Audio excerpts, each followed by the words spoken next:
has gripped the entire nation, there is growing concern over the risk of COVID-19 spreading during this season. Experts have predicted that there is strong possibility the virus may spread as the mercury dips. However, the government is preparing to lift all restrictions that were imposed to contain the spread of the virus and is completely ignoring the possibility of a second wave of the pandemic in the country. Good morning, I am Bipashna Tamang and these are the headlines of the hour. Dispute over fixed and current assets of the Nepal Communist Party intensifies as the party finds itself on the verge of an official split. Imports of expensive laptops and mobile phones skyrockets with the start of online classes during the pandemic. Mobile phones worth 17.64 billion rupees imported this year alone. British Prime Minister Boris Johnson says everyone in England must stay at home during a new coronavirus lockdown expected to last until mid-February. And Liverpool's English Premier League title defense suffers a setback as Southampton shocked the league leaders with a solitary goal win.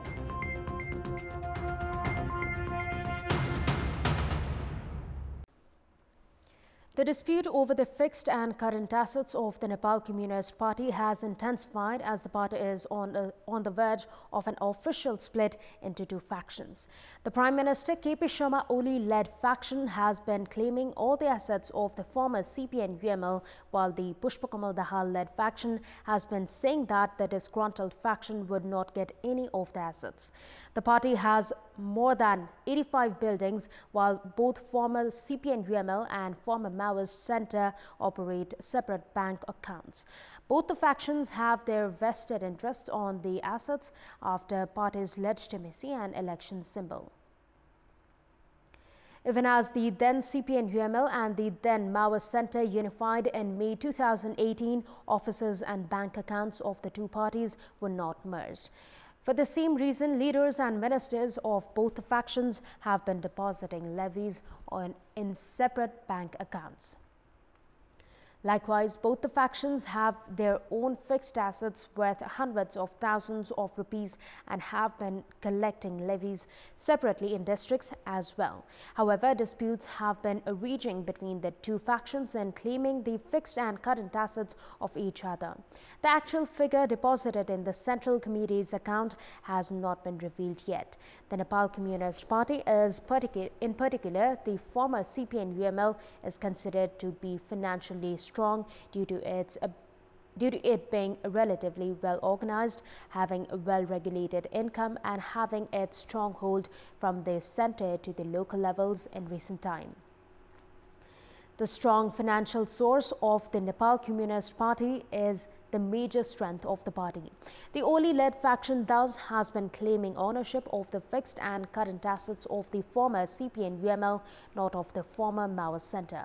However, the Dahal-led faction, which has a clear majority in the party secretariat, standing committee and central committee, has been claiming the properties, arguing that it is the official party and has been saying that the Oli-led faction will not get ownership of the assets. 30 months after unification, the dispute over properties has sparked at the central level committee of the party at a time when the Election Commission is yet to finalize the issues of the party's official name and party symbol, which are unlikely to be settled anytime soon. The import of expensive mobile phones has skyrocketed with the start of online classes during the coronavirus pandemic. Mobile phones worth 17.64 billion rupees were imported this year alone, which is 7.28 billion rupees more than last year. Physical classes, which were closed due to the pandemic, have not resumed in all places yet.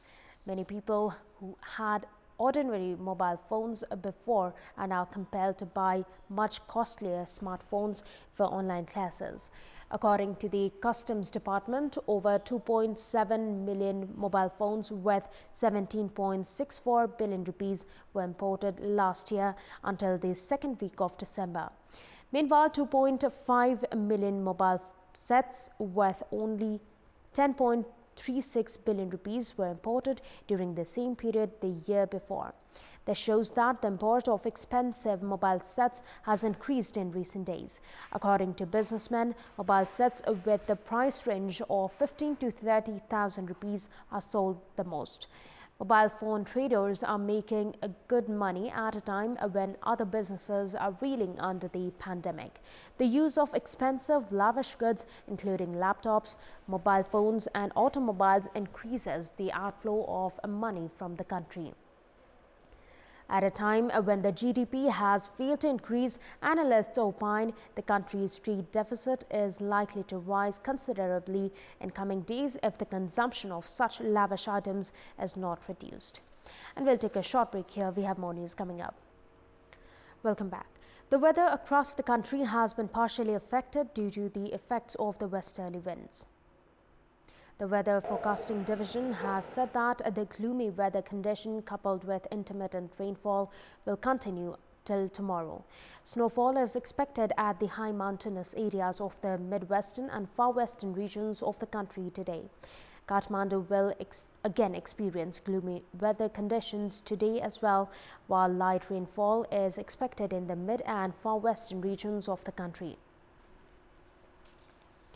The NIPSE dropped by 6.36 points yesterday, a day after it witnessed an impressive surge of 88 points. The NIPSE closed at 2,169.04 points as 7 sectors, including the commercial bank, life insurance and manufacturing groups, traded negative yesterday. The manufacturing group plunged by 100.52 points, while the life insurance group went down by 76.39 points and the commercial bank group lost 11.2 points. Likewise, the microfinance, trading and hotel groups also lost, while the non-life insurance, hydropower, development bank, finance and others group gained points yesterday. A total of 11.64 million units of shares of 202 companies were traded to bring the intraday trading to a little over 5.96 billion rupees. The government has been spending huge amounts on newborn and maternal health care. However, most of the women in the high mountainous region of Sindhupalchok district neither get proper health checkups during pregnancy nor visit the health centers for delivery. In this context, in our Public Voice segment, we had asked the locals in Sindhupalchok district why has the maternal and child safety program not been effective in the high mountainous region. Let's take a look at what they had to say.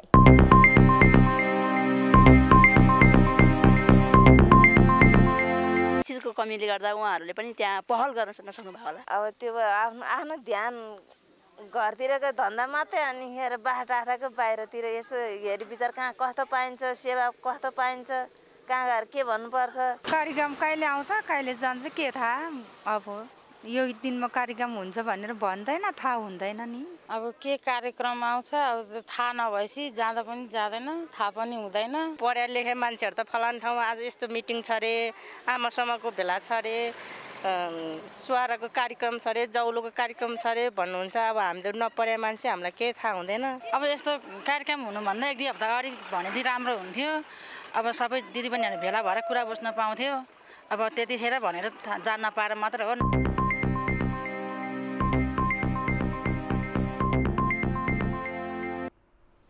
Time now for our segment Public Pulse, where you text us with your opinion. Public Pulse. And here's the question: why are most speeches of leaders superficial and baseless? Your options are option A, lack of study, option B, political urges, and option C, desire to be applauded. The voting is on. Type NAWS, select your option A, B or C and send it to 34001 to share your opinion with us. And time now for the sports update.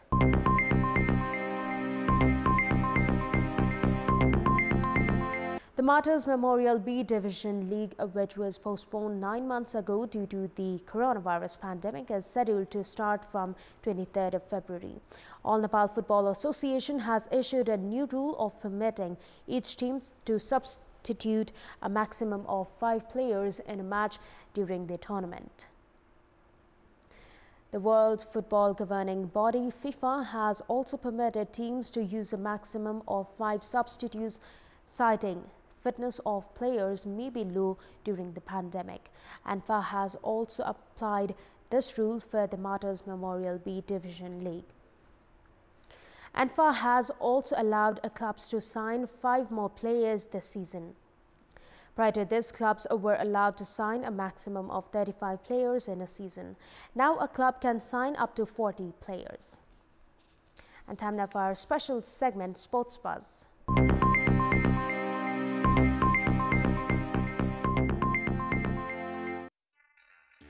The sporting calendar in the year gone by was devastated amid the coronavirus crisis. Some big tournaments had to be cancelled altogether, while some have been postponed to the new year 2021. As the pandemic relented to a certain extent, matches resumed but sans spectators. Social distancing, regular tests, and biobubble are the new norms of sports taught in the year 2020. And in the domestic calendar, players who were compelled to stay at home for the significant part of the year 2020 will now be busy as a series schedule of sports activities are being published. The men's football team is scheduled to play the World Cup qualifiers and SAF Championship this year. Likewise, the Tokyo Olympics is also scheduled to be held this summer. Players were not able to practice during the major part of 2020 as most domestic and international events were cancelled due to the pandemic. However, the schedule is busy for the players this year. The Tokyo Olympics is scheduled to start in 7 months of time. 12 Nepali players are participating in 7 events including Taekwondo, Archery, Karate and Judo through wildcard. Gopi Chandra Parki will participate in athletics at the Tokyo Olympics, while Gaurika Singh and Alex Shah will represent Nepal in swimming. Meanwhile, in football, Nepal will host the World Cup qualifiers at Dashrath Stadium in about 2.5 months. Nepal will play against Chinese Taipei on 25th of March and Australia on 30th of March. Likewise, Nepal is scheduled to face Jordan on 7th of June. Towards the end of the year, Nepal will participate in the SAF Championship. Meanwhile, the women's football team is scheduled to participate in the Asian Cup qualifiers. Likewise, the men's cricket team is scheduled to play 4 matches in the World Cup League 2. Nepal will travel to Oman to play a triangular series against the hosts and Team USA from 19th to 28th of March. Nepal will also play a triangular series in July against Namibia and host Scotland.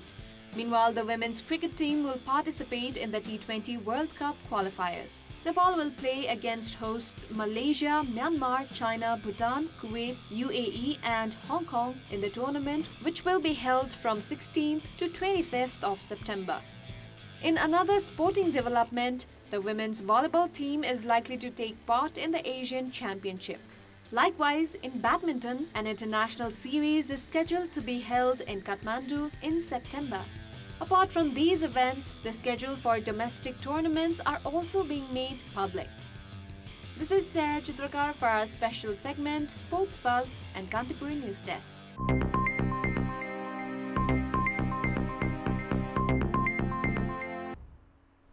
And that's all for the moment. Keep watching Kantipur Television HD for more news and entertainment. Thank you for watching. Have a good day.